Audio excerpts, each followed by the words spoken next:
23, 1980, a teenager was out fishing on the Stilly River in Snohomish County, Washington, when he found what he thought was a dead animal. It turned out to be the body of an adult male.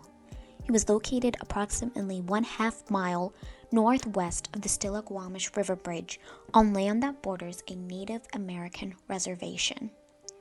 Because of where he was found, he was nicknamed Stilly Doe. It is not confirmed, but forensic anthropologists deem it likely that the man is of Native American ancestry. An autopsy revealed that his cause of death was most likely coronary artery disease, but drowning could also be a possibility. His body had no outward signs of trauma, and it's estimated he had been deceased for several months before he was found. Stilly Doe is most likely less than 60 years of age at the time of his death and had graying hair. He weighed around 150 pounds and stood 5 foot 6 inches tall.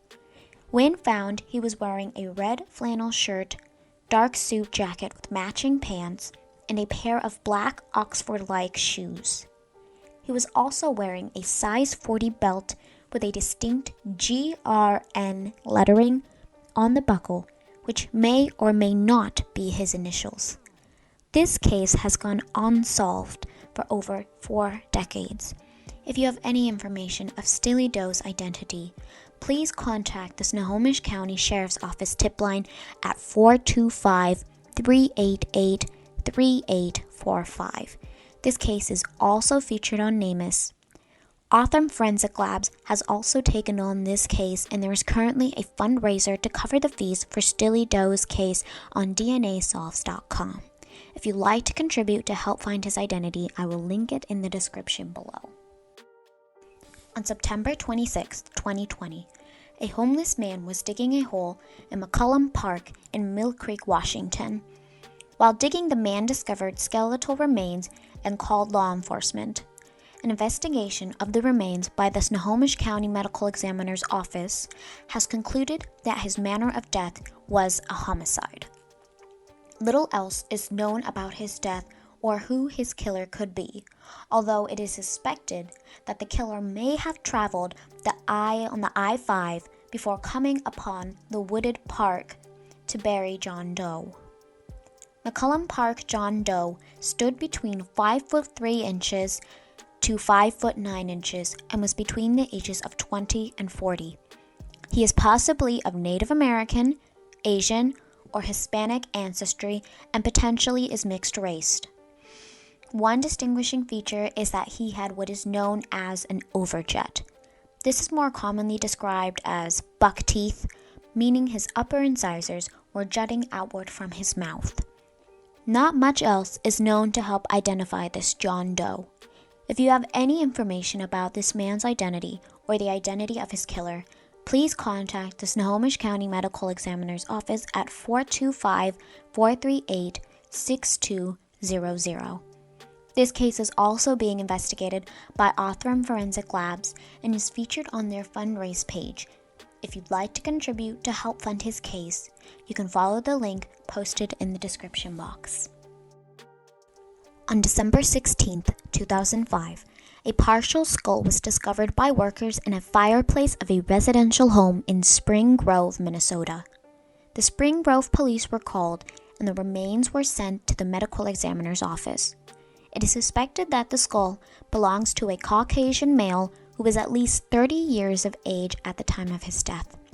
The current owners of the house were cleared as suspects, as it was obvious the skull had been there for quite some time. It is estimated that the skull had been in the fireplace since at least 1967 or prior. One suspect who might be involved with placing the remains in the fireplace was a doctor who had previously lived at the home. He was known to sometimes bring his patients to his residence.